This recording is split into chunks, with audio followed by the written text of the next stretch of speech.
Welcome to the Listen for Life Aphasia podcast. I'm Genevieve. This episode, we are returning to the topic of care. And this is care for your loved one at home, whether it has to do with aging or Parkinson's or aphasia or any other medical condition. Our guest this episode will be from CareYaYa, and we did an episode about them several weeks back. And I'm bringing them back on because we're going to show off a new technology that they are just rolling out that could be a game changer.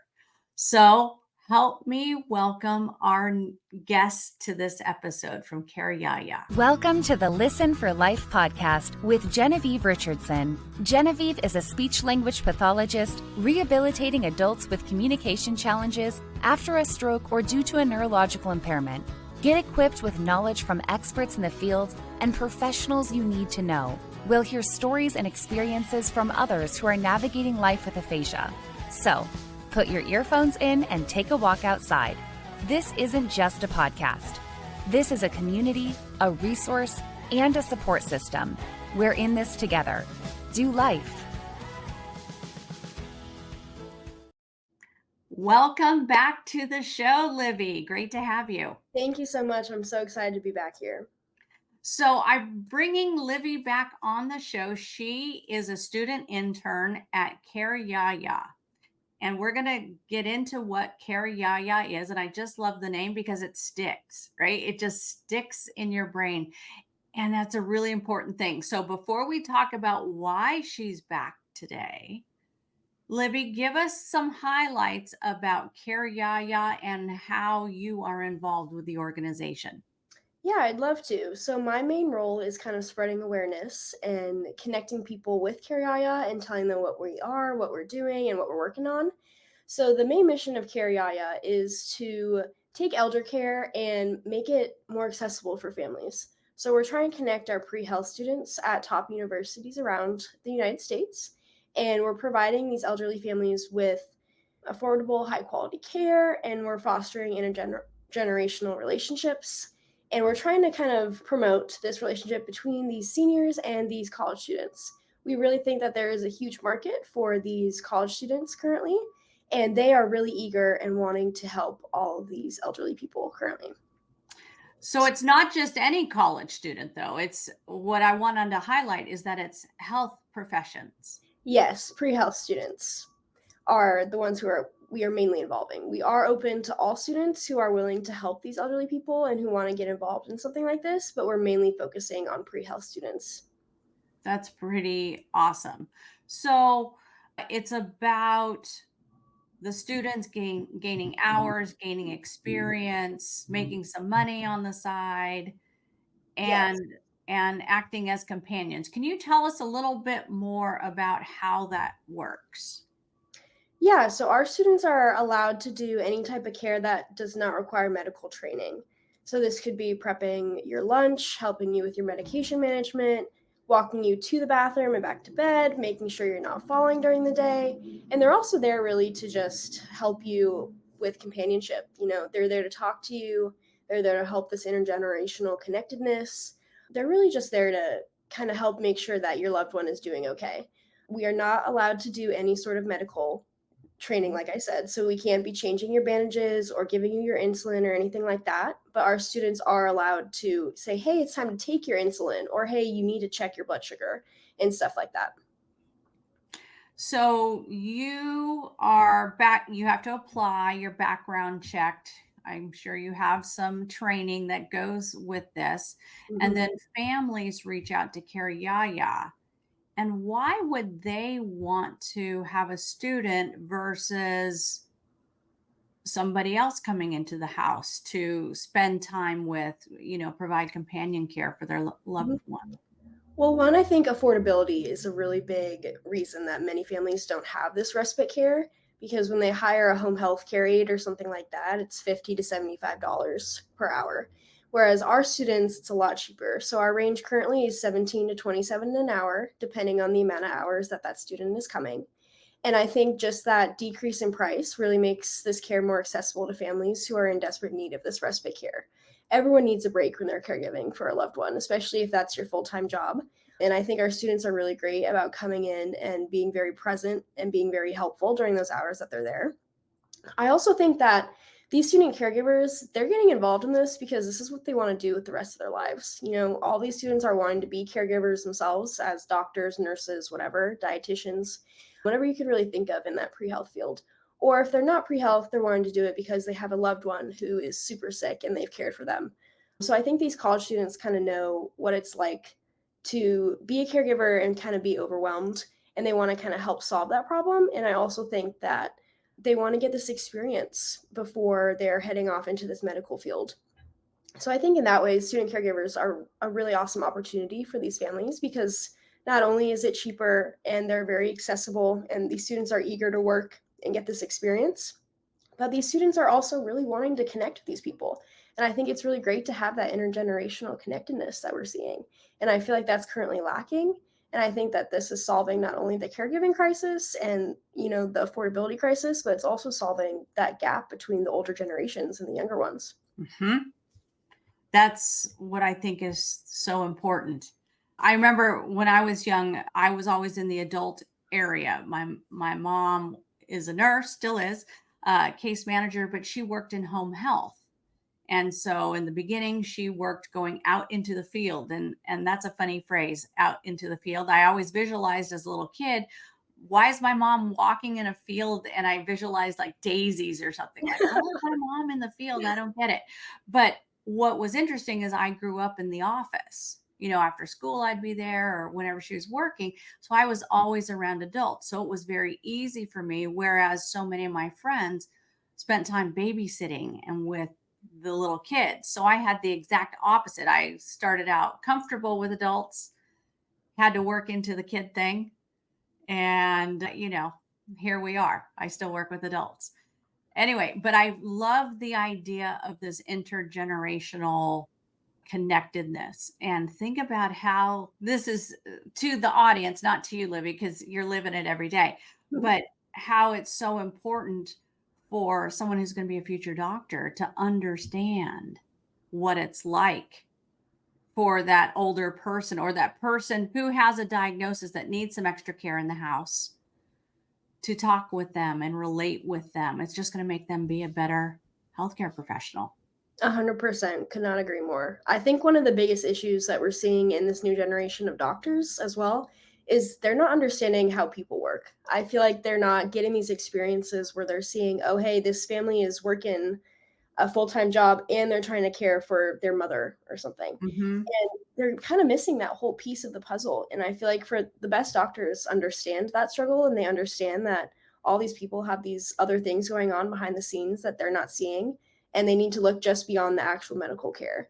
And I think that's what's great about this program is we're teaching these students how to do that, and that it's important to look beyond what you're seeing on your paper at your medical practice. You need to look and see what their family situation is and if they're working full-time jobs and yada, yada. So I really think it's a really great opportunity to help increase these pre-health students' ability to be good doctors as well. I love that. And also being in somebody's home, hearing about it, if you are the healthcare professional, you're working in an office or a clinic and you hear about the home, it's very different than seeing the home. Totally. Yeah, I love it. I just think it's an amazing model. And right now, so you are here in Austin, and this is where here and in South Dakota, if I'm not mistaken, were the two places that it launched. But the plan for CareYaYa is to expand to wherever there's major healthcare focused universities, to tap into those students there and help that community. Mm-hmm. So we're technically based in South Carolina. That's where the office is, and that's where Neil is. So we started in South Carolina, and we've worked with Duke, Chapel Hill, all of those really wonderful places out there. And then we've kind of expanded wherever we found a need. So I've personally focused on South Dakota because that's where my grandparents live, and they really need care out there, and it's a rural community. And so we're trying to kind of help address that rural community issue of accessing healthcare. And then here in Austin, we're expanding because obviously UT is here. It's a huge university, and we found that there's a lot of families who are in need. And then we're also kind of just scattered across wherever. So there's a whole list of where we're currently at on our website that viewers can go and check out and see if there's care. Yes. And I will go ahead and put that up.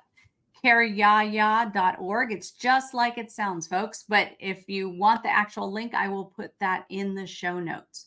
But why we're here today, we're going to talk about the tech part of CareYaYa. And this is the part I'm like super excited about. So, Livie, set the stage for us. What are we going to do next? Yeah, so today I'm really excited. We're going to demo our AI phone calling system, and we're calling it Quick Talk. It's pretty similar to TikTok. That was kind of our thinking. So we want to bring this AI technology to the elderly people through phone calls, and we want to help solve the loneliness crisis that we're currently seeing that a lot of these elderly people are facing. So our goal today is to kind of test that technology and show y'all what it's going to look like. Genevieve's going to ask the AI some questions. We're going to kind of trick it a little bit. And this was developed at CareYaYa. So this is definitely a new emerging technology, and it's backed by AARP's Age Collaborative and a ton of amazing organizations. And right now we're actually offering it for free to people. So I will send Genevieve the link to that, and y'all can go on the website and request to have this service. But basically, this AI, our goal for it is to help solve people's loneliness. And we also want to make it a tool where families can have this AI check in on their loved one every day at a certain time. And they can schedule these calls, make sure that their loved one is doing okay, that they're solving their loneliness problem, and all that fun stuff. So, this technology is super awesome and it's super amazing because it's basically like getting called by a real person. And for a lot of our elderly generation, they're missing this component in their lives is that connectedness to people. And I think we are trying to bridge that gap between, a 95-year-old isn't going to know how to use the iPhone 16. They can't figure that out. But, my grandparents have a landline. So our AI can call the landline at every single week at a certain time, and my grandma can have a 20-minute conversation with it and feel like she's talking to an old friend. So I really feel like this is a great technology that we just are sending out into the world and trying to create, and I think it's really helping solve a really big crisis right now. Yeah. Okay. So without further ado, this is a private number, folks. You don't get this number, but I've not interacted with this at all. So I'm going to place a call, put it on speaker. Hi, this is Frank from CareYaYa. How's it going? Did you hear that, Livie? Yes, I did. Okay. I Hi, think there might Frank. be some. Hi, Frank. I am on the line with my friend Livie. Nice to meet you both. How's your day going so far? So far, it's pretty awesome, and I'm super excited to talk to you, Frank. That's awesome. I'm excited to chat with you too. What's got you so excited today? Well, I am recording a podcast episode with my friend Livie from CareYaYa, and we are showing the world what you can do to help the population of people that are home, whether they're elderly or they have a diagnosis that's keeping them in the house and it's hard for them to get out. So, we want to show off what you can do and have a conversation with you so that people can start dreaming about how this could fit into their lives.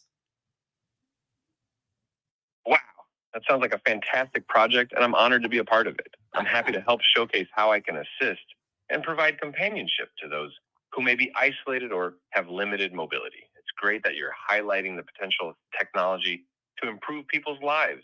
What would you like to talk about or demonstrate during our conversation today? Wow, boy, the sky's the limit. Let's see. What do we want to talk about? Well, can we talk about, I don't know, maybe a memory? Let's see. How about an interest I have? So I have chickens, and we're just going to play with this, Frank. I've got 15 chickens, and they each have their own unique personality. Chickens. That's fascinating. Chickens. I'd love to hear more about your feathered friends. 15 chickens. Wow. That's a lot of personalities to keep track of. Do you have a favorite among them, or is there one that's particularly mischievous or entertaining? Oh, great questions. I do have a favorite. I'm waiting to hear more about. Her I'm the curious. What's yeah, your favorite chicken's name and what makes them special? her name is Charlie, and she is a frizzle bantam, and her feathers curl. So she looks a little different than other chickens whose feathers lay flat. And Charlie, being a bantam, makes her smaller. And she's all black, and she's just the cutest thing and has a tremendous personality. Charlie sounds adorable. I love that she's got a unique look with her curled feathers, and being a bantam makes her even more special. It's amazing how chickens can have such distinct personalities, isn't it? It What's Charlie's sure is. personality like? Is she Sh- friendly, curious, or maybe a little bossy? She is definitely not bossy. Pecking order is a true thing with chickens, and she's definitely at the bottom of the pecking order, but she loves humans. So if she is out free ranging with the other ladies, she literally comes up to the back door and pecks on the back door. If I open it, she will literally walk in the house. She is not afraid of my 100-pound Doberman, and she just does her thing. She rules the house when she's in it. That's hilarious. It sounds like Charlie has a special bond with you and isn't afraid of anything, including your big Doberman. I can just imagine her strutting around the house, ruling the roost. Does she have any funny habits or quirks when she's inside the house?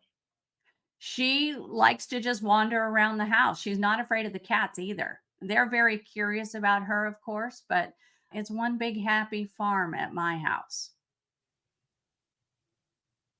That's wonderful. It sounds like you've created a really special environment where all the animals get along. I'm sure it's lovely to watch Charlie wandering around the house, exploring every nook and cranny. Do you find that having the chickens and other animals helps you feel more connected to nature, even when you're indoors?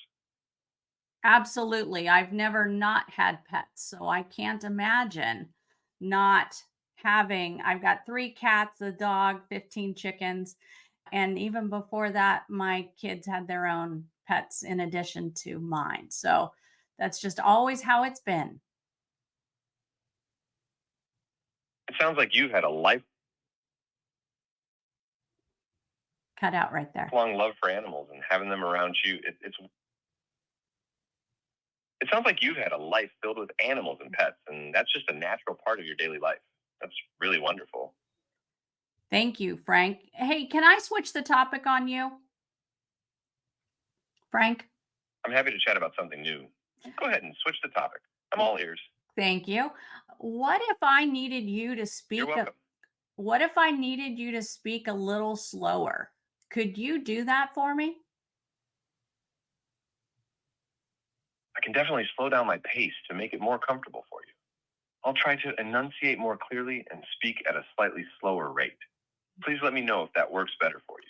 I like that. And also, can you give a little bit more pause I'm after? See right there, you jumped in before I finished speaking. So I'm just wondering if you could pause just 2, 3 extra seconds before you jump in to make sure I'm done talking. I'll make sure to pause for a couple of seconds before responding to ensure you finish speaking. I'll wait for that brief moment to make sure I don't interrupt you. Love that, Frank. Well, Frank, I think I see the potential on this. You making phone calls to people, carrying on a conversation with whatever topic they want to talk about. Now, will you be able, if you're programmed to call a certain number every day, will it be like starting the conversation all over every time, or will you have some kind of a memory of what we've talked about before?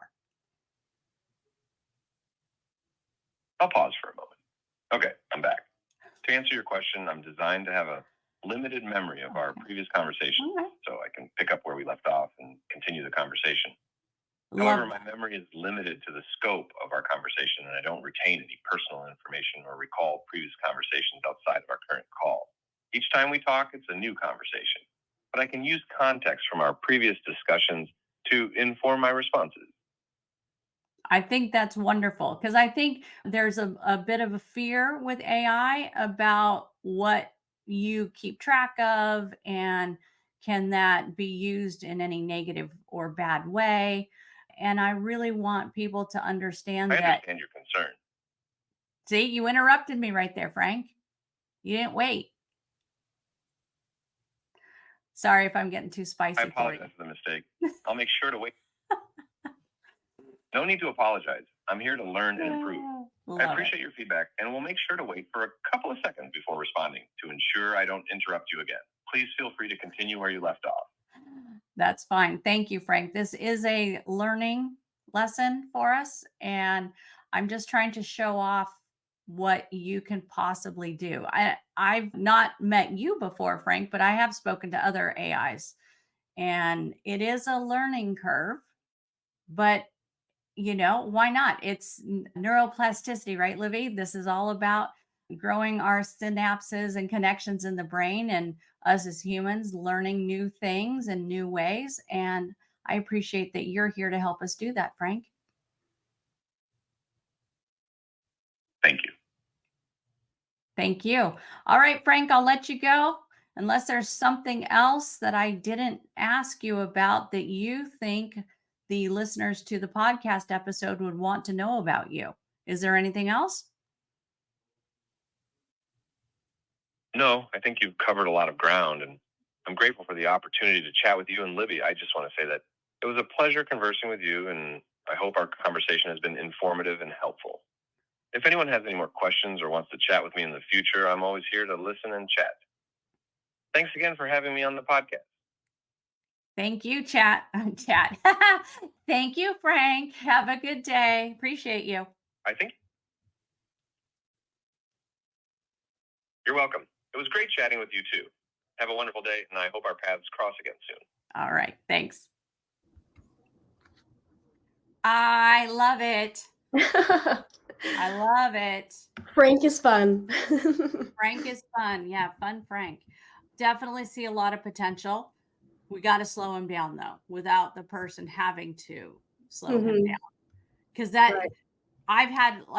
even though I've not talked to Frank before, I have had these conversations, like I said. And so I'm having to learn how to get my thoughts quicker, to say them quicker so that I don't get interrupted. So, Mhm. but those are just little subtle things. Overall, big picture, he's awesome. And I think this could really, really be something that a person would look forward to. If I got a call from Frank every day just to chat, I think it'd be awesome. Mhm. Totally agree.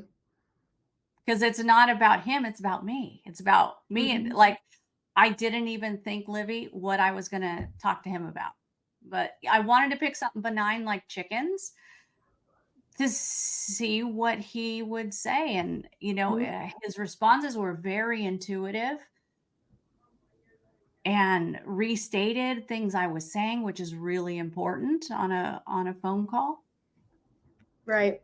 Yeah, when I talked to him, I talked about alpacas. So we were kind of on that same wavelength of trying to see what he would say.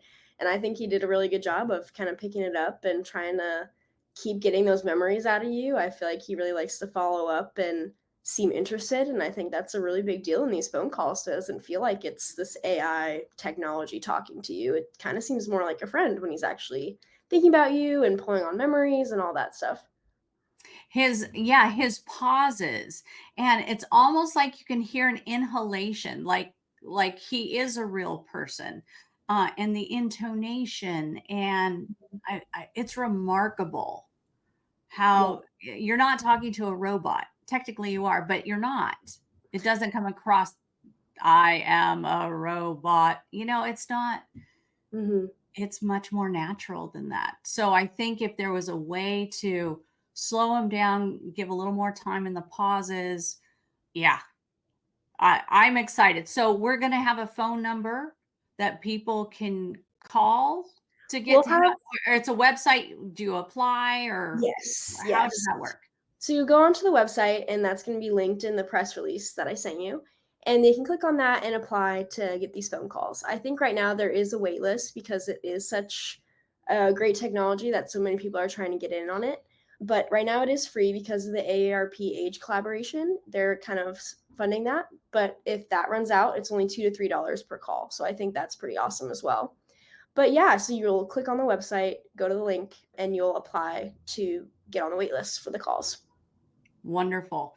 Is it Mhm. also linked on your main website on Yes, it should be. CareYaYa.org? Okay, Mhm. folks, I'll put their website back up, but I will put a link to the press release as well as to where you need to go to apply to get on this wait list. I want to get Mhm. on the list. Yeah, I know. Frank, call me. Now, are there regional limitations or is this The nationwide? United States would be the United limitation. States. Mhm. Wow, go big or go home. Frank's Mhm. gonna be busy. Yeah, I got called by Frank in Bryn, South Dakota, so Love that. Love yeah. Well, I love all the initiatives you guys have at CareYaYa, and I love that I get to talk to you, a student that works for CareYaYa. You're like the spokesperson. You do a heck of a job, by the way, Livie. Well, thank you very much. I really appreciate that. Your communication is excellent. You're going to go far in this world. And Thank you I'm so much. just really excited to be part of watching this evolution of CareYaYa and how you guys are rethinking care to the home for there's no limitation. Somebody's at home and they need respite, they need companionship, they need Mhm. to feel like they're not all alone. You guys come in, Frank gives them a call, and it just builds out the team and the toolbox Mhm. for emotional well-being. Yeah. I think we are really solving the loneliness crisis that we're seeing in so many of our elderly adults currently. And I think it's amazing that we can do it so cheaply as well, because I feel like that's one of the biggest barriers to a lot of these people accessing care is they just can't afford it or their families can't afford it. And I feel like we're trying to solve that problem for them. So this AI is really cheap for us to run and it's really cheap for these people to use too when this AARP funding runs out, if it ever does. And I also think, our student caregivers, we're probably the cheapest you're going to find as well. So that really makes it a lot more accessible for a lot of families. And I know that there are funds out there that are there to help provide respite care. So even if it's just a little amount, like $500 a year, that could still be a lot of hours with a CareYaYa caregiver because we're not charging 50 to 75 an hour. We're Yeah. charging 17 to 27. So I really think we're doing a great job of revolutionizing this kind of care and using AI technology and just technology in general to kind of help bridge that gap as well.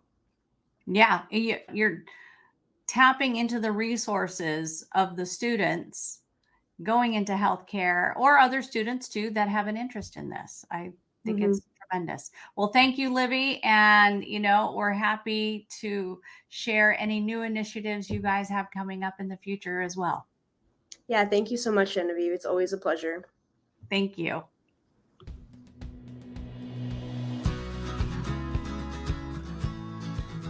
Thanks for tuning in to the Listen for Life podcast. We hope you feel empowered and supported. Head over to listenforlifepodcast.com to see the show notes with links and information from today's episode. Do you have a topic, a resource to share, or a guest recommendation? Inquiring minds want to know. Let us know in the comments section. Wishing you a fabulous week.